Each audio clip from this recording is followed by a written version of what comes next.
kunci gue diambil, gue disuruh ke pinggir pak. Pas di pinggir tuh udah ada mobil patroli segala macem. Oh, pelokis ngetanya. Apa satpol pp? Kayak satpam gitu pak, yang satpam ice gitu. Oh, di BSD cok. Anjing terus ini sama satpammu anjir. Ya terus gue langsung ditanya-tanya lagi, gue diinterogasi kan. Lu pasti mau nyari track lain ya? Lu mau nyari track lain? Gue di situ pengen nangis kan.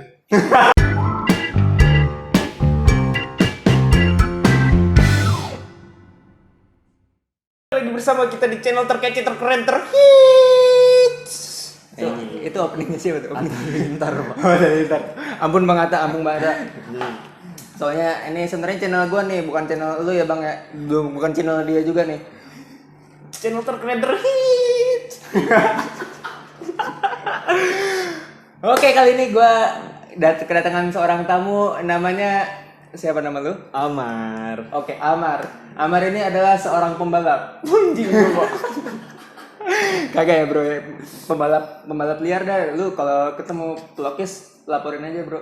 Knalpot itu dia yang berisik gitu, tau gak sih lu? Knalpot Bronx. Bahaya bener. Oke, sebelum kita mulai jangan lupa like dan subscribe di channel Reva Ganza. Setiap minggu kita bakal ngebahas podcast kayak gini nih, obrolan nggak penting, obrolan santai. Yoi. Oke, kali ini kita bakal ngebahas enaknya diapain sih khusus untuk jalan raya. Gimana ya? Pengguna jalan kali ya. Iya, pengguna jalan. Pokoknya salam satu aspal. Rokes. Iya, rokes. Jadi pengalaman soal di jalan raya lah ya. Kita mulai dari yang pertama. Enaknya diapain nih? Untuk orang yang suka masuk di jalur busway. Itu aneh banget sih pak menurut gue. Kalau misalnya orang yang masuk jalur busway buat gue mau cepet nih jalur busway, itu aneh banget. Terus juga kayak pernah ada yang totonya nunggu tiba-tiba ada polisi. Ada polisi ya. Lu mau balik arah nggak bisa bro, soalnya ada bis di belakang lu. Iya. Terus udah terlanjur macet, terjadilah diangkut motornya cok. Oh iya, sempet ada cerita. Sempet viral tuh, gue yakin lu pernah ngeliat dimanapun itu, di Instagram kayak di mana. Jadi ada 5 orang pengendara motor yang saling bantuin gitu ngangkat ke apa sih yang trotoar tinggi gitu kan. Iya, separator busway-nya ya. Tapi pas sisa satu motor ditinggal. Tapi emang menurut gue juga masuk jalur busway seru pak. Jadi kalau dibilang enak apa nih, enak diterusin aja. Iya, bos. Gue juga sering masuk jalur busway. Kayak yang lain macet kayak tinggal dadahin dong. Dadah bro. Soalnya nih gue mau masuk kerja nih. Lu nggak penting kan, lu mau Padahal dia mau kerja. sorry ya. Kalau kita lihat yang sekarang ada gimana tuh Mar? Yang paling viral sekarang, yang lagi ngetren ada di sosial media. Kalau selain masalah jalur busway itu knalpot racing pak. Di sosial media tuh lagi marak banget knalpot racing. Nah masalahnya sih soal knalpot racing itu kan berisik banget ya. Dan disuruh didengerin di telinganya. Menurut lo ini hal yang appropriate nggak sih? Maksudnya hal yang benar nggak sih dilakukan sama polisi? Sebenarnya sih benar menurut gua. Tapi gua sebagai pengguna knalpot racing, gua ngerasa ya emang namanya peraturan sih. Kalau misalnya kebijakannya ditilang, ya oke, gue terima ditilang. Tapi kan sekarang ini kalau gue lihat tuh knalpot dipaksa dicopot, dihancurin kayak gitu-gitu. Iya. Terus juga cara penilangannya itu juga nggak sesuai prosedurnya. Iya, maksudnya nggak ada gitu dulu di peraturan. Kalau lihat pasalnya, kalau misalnya lu knalpot racing ditempelin ke kuping. Iya, geber-geber gitu. Geber. Kok nggak yang ini pak, yang ada tuh, gue pernah lihat Nmax pak. Kesana itu motor kopling. Yang punya Nmax disuruh taruh di kupingnya di knalpot kan, digeber sama polisi motornya stand.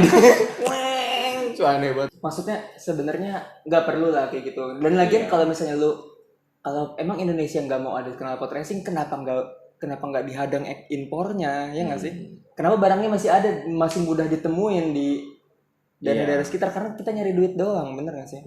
Sebenarnya juga polisi kan, ya harusnya polisi juga harus udah siap lah barang-barang canggih yang buat ngelihat seberapa kenceng suara knalpot itu. Harusnya yang decibel meter itu ya.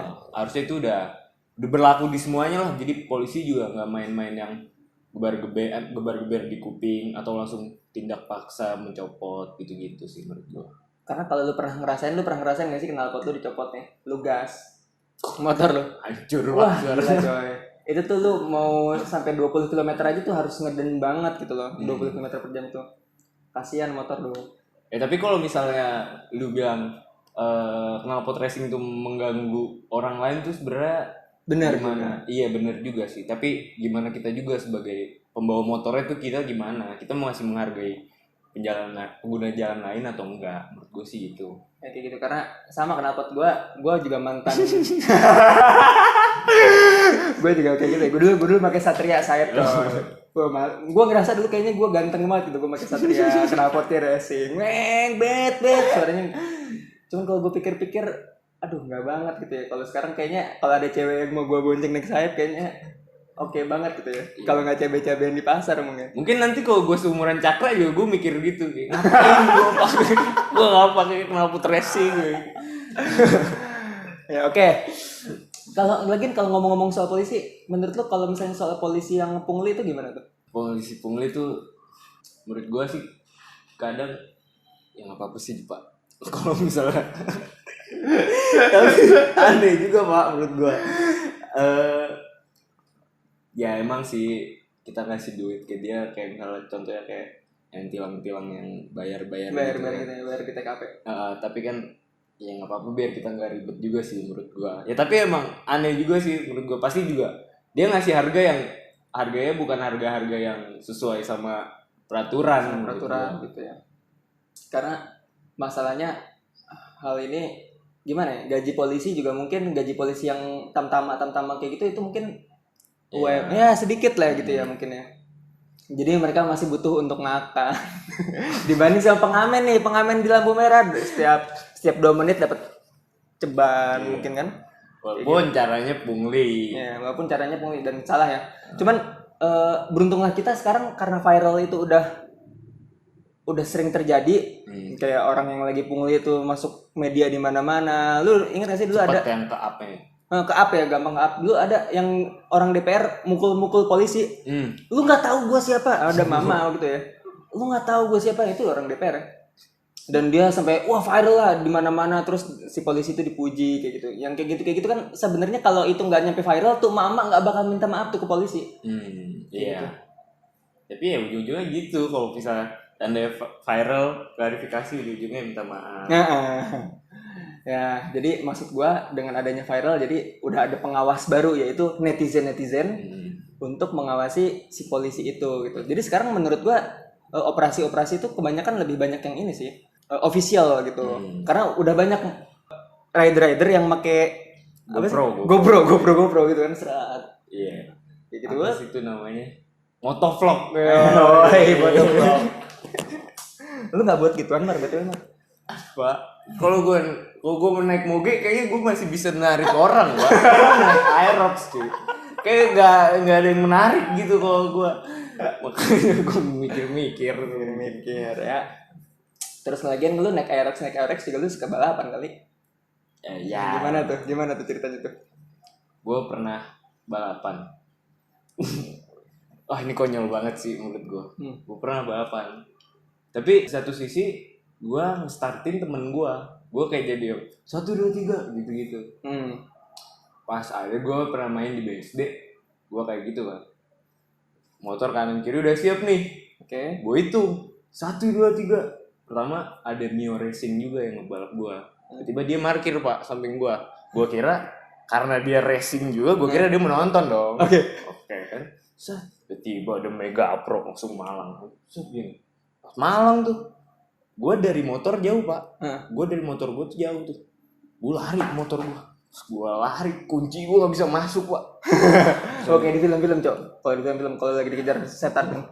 Terus. Gue di Palang tuh kan. Gue di Palang, akhirnya gue ditanya, anak mana kamu? Anak mana? Gue cuma jawab, anak depan Pak. Gitu dah pokoknya. Lagian kesokap anjir. Tahu Pak, nggak benar-benar nggak ada. Nggak menunjukkan kalau dia aparat Pak. Dia aparat oke. Sosokan intel ya. Iya gitu kan. Tapi emang di sini gue ngeliat ada beceng. Iya Pak, makanya gue jiper juga kan. Waduh, terus akhirnya udah tuh gue diikutin terus sampai akhirnya gue jauh lah, gue diikutin. Akhirnya gue ngeliat dia udah nggak ada, gue mencar tuh sama temen gue. Pas gue mencar, akhirnya gue ketemu lagi di suatu titik kumpul ya. Akhirnya balik pas lampu merah, gue ketemu lagi sama tuh orang Pak. Pas di lampu merah tuh, gue ngerasa gue tuh udah paling kanan, jadi kanan gue tuh trotoar kan. Tapi dia masuk dari belakang, set, nendang knalpot gue Pak. Dia tau nggak kenapa tuh? Gue langsung miring gini kan, gue langsung miring, kunci gue diambil, gue disuruh ke pinggir Pak. Pas di pinggir tuh udah ada mobil patroli segala macem. Oh, pelokis katanya. Apa Satpol PP? Kayak satpam gitu Pak, yang satpam ice gitu. Ada di BSD cok. Anjing terus ini sama satpammu anjir. Ya terus gue langsung ditanya-tanya lagi, gue diinterogasi kan. Lu pasti mau nyari track lain ya? Gue di situ pengen nangis kan. Masalahnya gue sendirian Pak, bener-bener gue sendirian, teman-teman gue udah bermisah, udah pulang. Gue bilang, enggak Pak, saya mau pulang gini Pak, saya mau pulang. Bohong lu ya pasti ya. Mana temen-temen lu? Temen-temen saya udah pulang Pak, gitu. Terus akhirnya coba KTP sama SIM ya. Gue kasih apa? Kasih, dia foto KTP gue, motor depan belakang, sama muka gue foto kan Pak. Terus dia ngomong ke satpam ini tuh kayak ngomong, udah naikin aja motor, naikin aja. Abis itu gue makin pengen nangis Pak. Pengen dinaikin ke mobil? Iya, ban depannya udah sempet dinaikin. Terus habis itu? Mungkin tuh inisiatif si satpam sendiri Pak.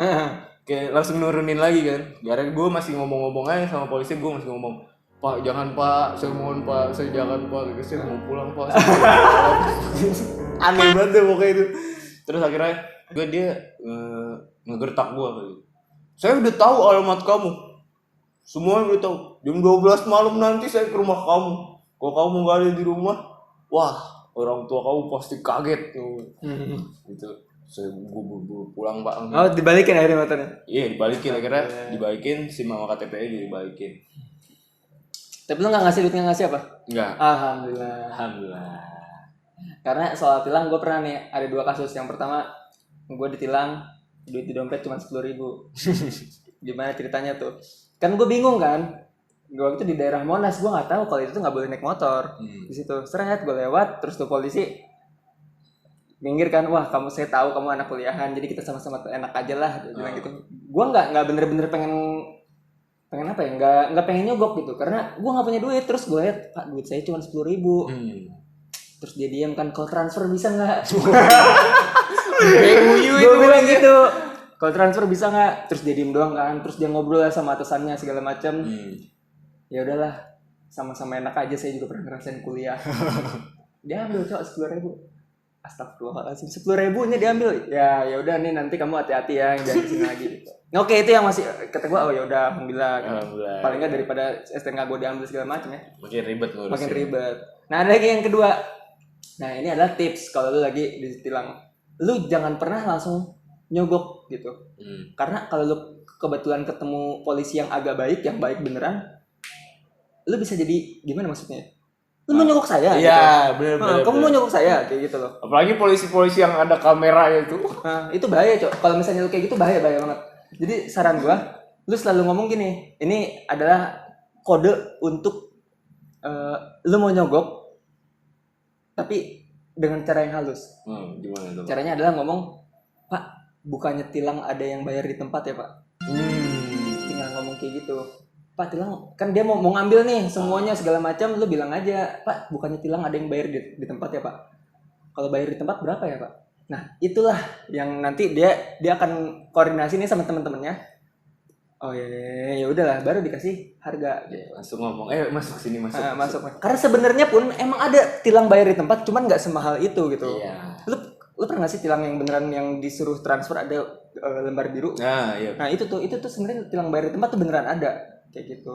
Jadi biasanya nanti kalau lu udah ngomong kayak gitu, ya bisa jadi lu sebenarnya nyogok, tapi nggak kelihatan nyogok gitu. Kayak lu seolah-olah lu bayar tilang, sebenarnya lu nyogok kayak gitu. Tapi pas gua masih SMP SMA gitu Pak, masih belum punya SIM tuh, gua tuh punya cara sendiri. Kayak jadi kan lu STNK kan ditutup gitu Pak. Iya. Itu gue selipin duit Pak. Karena gue udah tahu banget gue nggak punya apa-apa, gue nggak punya SIM kan segala macam KTP. Jadi dia ngelihat STNK gue, dia ngelihat duit masukin kantong, dibalikin lagi, udah kamu jalan. Gitu. Iya, kadang-kadang kalau lu udah tahu banget spotnya polisinya siapa, malah ada yang bener-bener lewat, lu nggak turun dulu, lu langsung ngeluarin duit langsung lewat. Maaf ya Pak. Iya. Bisa kayak gitu. Cuman ya udahlah ya, kita lewat. Nah, maaf banget nih Pak Polisi, ini kita cuma ngomongin oknum nih, bukan yang ngomong polisi kita kotor, nggak juga ya. Tapi tadi gue ngomong gitu juga bukan berarti lu bisa kayak gitu. Tergantung polisi ya, baik lagi polisi ya. Iya, oke. Nah terus kalau kita lihat yang sekarang nih, bukan sekarang. Ini loh Mar, soal motor yang bannya kayak ban sepeda. Itu harus dikomeninnya gimana? Terus udah bannya sepeda, peleknya jari-jari, ya kan? Terus abis itu knalpotnya ember, terus tangnya tuh gini cok, ya bener-bener mungkin lu wah. Tang jepit gitu. Ya? Aduh, gue juga bingung tuh mau belok-beloknya. Kalau itu emang gue gimana ya Pak? No comment. No comment sih. Tapi sebenarnya ya itu emang hobinya dia ke motor kayak gitu. Kan dia sendiri yang sering ngomong hobi kita mahal. Kayak gitu Pak. Tapi kalau menurut gue kayak gitu, gimana ya? Rada aneh sih menurut gue. Mungkin selera modif gue beda ya mungkin ya. Gue nggak nyalahin tuh orang yang modif kayak gitu, tapi ini opini gue. Opini gue kayak gitu aneh Pak. Maksudnya apalagi kayak misalnya lu pakai motor gitu buat jalan jauh atau enggak lu buat rada miring-miring gitu. Ban kecil banget Pak. Nah, soal miring-miring itu makin kecil ban lu, kelengketan lu ke ban tuh ke aspal tuh makin kecil. Betul. Jadi sebenarnya ban kecil itu ya kalau gua tahu ya, yang gua tahu ya untuk ngedrag gitu, bener-bener lurus. Kalau lu mau cornering kayak gitu itu kemungkinan jatuhnya yang gua tahu juga sangat gede. Kalau nggak salah tuh bobot motor jadi lebih enteng Pak. Nah, buat motor jadi lebih enteng. Kayak gitu. Jadi sebenarnya bukannya gua ngecengin itu salah atau benar gitu. Cuman maksudnya kalau dipakai, lu lihat dulu dong untuk apaan. Kalau emang untuk balapan resmi mungkin di Sentul gitu ya, dan emang ada drag race untuk perlombaan, nggak masalah, bagus. Untuk prestasi gitu kan, malah mungkin prestasi bengkel lu. Cuman kalau misalnya untuk daily activities gitu, lu ke kantor pakai kayak gitu, aduh, Menurut gua ngeganggu orang juga, nyusahin diri lu juga. iya betul, nyusahin. Berbahaya juga kayak gitu ya. Tapi iya balik lagi karena emang sebenarnya modifikasi itu selera sih Pak. Gue nggak berani nyalain dulu semua yang kayak gitu. Terus kan tadi kita sempet ngomongin mama tuh Pak. Menurut lu gimana tuh Pak? Mama yang sen kiri belok ke kanan. Makanya emang nih mama tuh raja jalanan Pak. Raja jalanan. Itu raja jalanan. Dan bukan bermaksud seksis ya, cuma maksudnya kayaknya perempuan tuh emang bukan ditakdirkan untuk mengendarai kendaraan gitu loh ya. Lu naik mobil masih jauh, udah klakson kenceng banget, gitu. Terus habis itu udah sennya ke kiri, ke kanan, jalan di tengah. Sebenarnya itu membahayakan. Cuman gimana ya? Makanya gimana pun ceritanya kalau dia udah punya SIM dan menjalani SIM dengan benar, harusnya sih bisa. Mungkin cara biar efektif nggak ada mama kayak gitu tuh, yang cewek sih nggak boleh nembak kali ya Pak. Seksis. Ya emang iya benar. Astagfirullahaladzim ya Allah. Nggak semua cewek yang gitu loh, Nggak semua cewek gitu, kadang-kadang ada yang bisa benar-benar bisa juga ya. Tapi banyak kan. Banyak, dan itu sebenarnya membahayakan juga gitu loh. Karena maksudnya lu suka jalan-jalan gini nggak? Kalau lu lagi mau jalan dibilang Cakra hati-hati di jalan ya. Itu benar. Tapi Cakra di jalan pelan-pelan ya. Sebenarnya itu nggak benar menurut gua. Karena kalau jalanannya itu di jalanan protokol gitu, lu bawa speed 20 tuh malah sangat membahayakan. Tahu-tahu lu ditubruk sama orang belakang. Meskipun lu udah di paling pinggir ya, apalagi di tengah. Namanya juga jalanan kan biasa, mungkin kita yang nabrak atau kita yang ditabrak. Cara jalanan. Ya, jadi sebenarnya mama kayak gini tuh emang raja jalanan lah, mau buat siapapun lah. Nah, terus ada lagi nih raja jalanan yang kedua. Ojol. Wah, ojol. Masalahnya gini. Ini gue bukannya iniin ojol ya, astagfirullahaladzim, maaf nih Bang Ojol. Cuman maksud gue, terkadang mereka ngerasa nyawanya banyak karena mereka disupport. Kayak mereka ngerasa akamsi gitu. Jadi kadang-kadang ada yang songong juga. Kalau lu ngikutin podcast ini sebelumnya juga tuh. Kita aja jalanan juga tuh sebelumnya.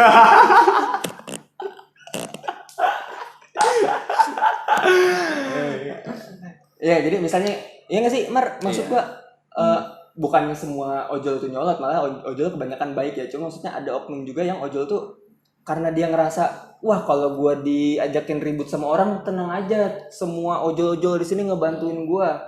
Kadang mereka ngerasa kayak gitu, ini daerah gua, lu jangan songong-songong. Persatuan jaket hijau. Persatuan jaket hijau.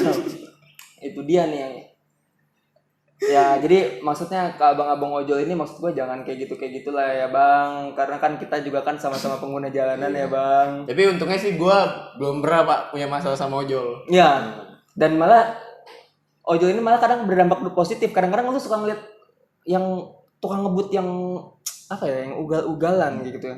Nanti yang ngelawan tuh ojol biasanya. Terus ini Pak, biasanya ojol itu juga yang ngebantu ambulans. Ngebantu ambulans. Itu gue keren. Gue Keren salut sih. sama orang. Salut.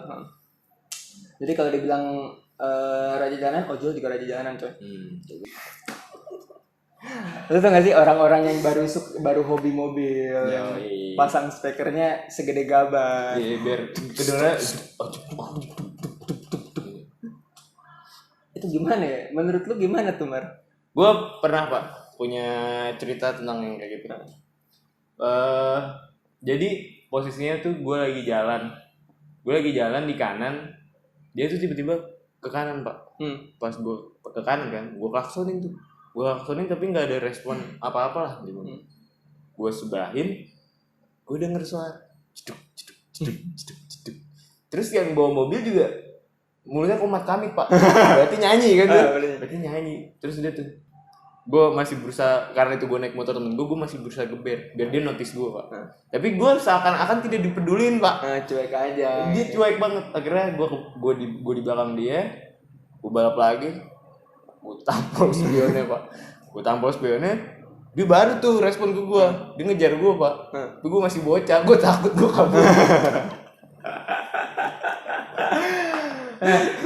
Sebenarnya nggak ada yang salah sih, cuman salahnya adalah itu kalau lu masang speaker terlalu gede, di kacanya ditutup, lu jadi bonge, jadi budak. Kalau kacanya dibuka ngeganggu orang lain, lu pengen banget dilihat bro. Sebenarnya itu norak sih, cuman ya balik lagi yang lu bilang soal modifikasi ya. Iya. Mungkin menurut dia itu keren. Kan itu untung kalau gue yang lewat, kecuali kalau orang-orang yang penting Pak, seperti kayak yang patwal atau ambulans misalnya, yang lebih memiliki kepentingan, kan kayak gitu bahaya juga. Dia nggak ngedengar gitu kan, dia nggak ngedengar klakson pasti kalau yang kayak gitu tuh. Iya, Itu bahaya sih sebenarnya. terus biasanya kok kayak gitu tuh ada respon sendiri kan Pak dari orang-orang itu, entah dia ngomong kasar atau gimana. Kalau menurut lu gimana tuh Pak, orang-orang yang ngomong kasar di jalan? Nah, kayak dia kan tadi buah. Iya. Coba tadi orang, woi goblok, punya otak kagak? Kan sering banget kayak gitu ya, bang parkirnya di atas aja bang, lu ngapain parkir sini ya? Biasanya yang teriak-teriakin kayak gitu tuh gimana ya? Dia ngerasa mungkin paling bener sih Pak. Ngerasa paling bener. Emang kadang-kadang gue senang juga kalau ada orang yang kayak gitu, emang dia bener terus ngomelin orang yang salah nih, karena dia ngerasa raja jalanan gitu kan, diomelin. Tapi mungkin emang nggak semua yang kayak gitu dia pengen terlihat nggak mau kalah sih mungkin. Tapi emang kalau di jalan tuh ya namanya orang salah, apalagi kondisi mood lagi lu berkendara, macet kayak gitu kan. Macet aja kan udah pasti bete banget Pak. Lu pulang kantor macet-macetan, terus ada orang yang konyol di jalan. Makanya. Jadi ya menurut gue wajar aja kalau lu ngertiin aja gitu. Apalagi kita yang emosinya bisa diredam. Gue termasuk yang nggak pernah ngomel sih. Gue termasuk yang ngomel. Cuman kalau ketemu orang yang kayak gitu tuh, apalagi gue ngerasa, gue ngapain sih, gue jalan biasa-biasa aja, lu pakai marah-marah gitu. Iya benar. Gitu. Ada juga yang nggak mau banget jalannya disalip. Jadi gue pernah nih, maksudnya gue ya baru keluar dari gang gitu ya, terus abis itu baru keluar dari gang, dia dari sini nih, ini dia yang punya jalan. Nah terus karena menurut gue ada spare dikit, langsung gue ambil aja ngomong gitu. Terus sepanjang macet itu dia giniin gue ngomong kayak gitu loh. Terus dia ngomong ke gue, dia nggak pakai helm gue, Cok. Maksud lu apa? Kata gue biasanya gue anak kuliahan gitu, maksudnya ini yang ngegebuk gue tuh anak akamsi tuh udah yakin banget gue, maksudnya dia kagak pakai helm, dia celananya senormalnya aja gitu, kayaknya cuman pengen deket gitu. Cuman kata gue bisa jangan gitu-gitu amat lah, meskipun gue anak kecil gitu ya. Iya. Di saat itu Lagi sampai ditempelin. iya ditempelin gitu, terus mau gue tempelin balik ya nanti namanya geng-gengannya keluar. Iya. Akamsi itu sebenarnya serem, apalagi kalau lu digituin di pasar gitu, itu bahaya coy. Mendingan saran gue sih mendingan kita yang tenang aja kayak Soalnya kalau ya namanya di kampungan orang kan nggak ada yang tahu. Gue juga pernah pak masalah kayak gitu. Ujung-ujungnya kayak dia minta data diri gue, pas gue mau, karena masalah udah selesai gue minta balik, kayak harus ada biaya pak yang gue bayar ke dia, kayak ini gue preman sini nih, lu bayar dulu lah, gue begini lah buat uang rokok, uang ngopi. ya itu sih. Karena premanisme masih ada di Indonesia gini ya. Iya. Kayak gitu ya. Jadi kalau misalnya kayak gitu tuh kadang bahaya juga sih. Kalau jadi saran gue stay safe kalau lu lagi di jalan. Terus kalau lu ada cerita-cerita yang lucu, Bisa tulis di komen. benar. Sharing sama kita, mungkin lain waktu bisa kita bahas lagi gitu ya guys. Jadi gue rasa itu aja. Ada lagi Mar? Gue cuman bilang lu harus selalu siap berkendara. Pakai. Enggak, maksud gua pakai helm, patuhi rambu lintas, maksudnya tuh gitu. Iya kayak gitu. Karena juga di jalan kita nggak ada yang tahu kan kenapa, kalau misalnya kita kenapa-napa, setidaknya kita sudah ngelengkapin safety-nya. Insya Allah aman. Jaga ya. Jangan lupa baca doa. Nah, terus jangan lupa di like dan subscribe. Di Revaganza. Juga rasa itu aja, dengan gua Cakra Gumilar dan Gua Amar. jumpa lagi dengan kita di Revaganza.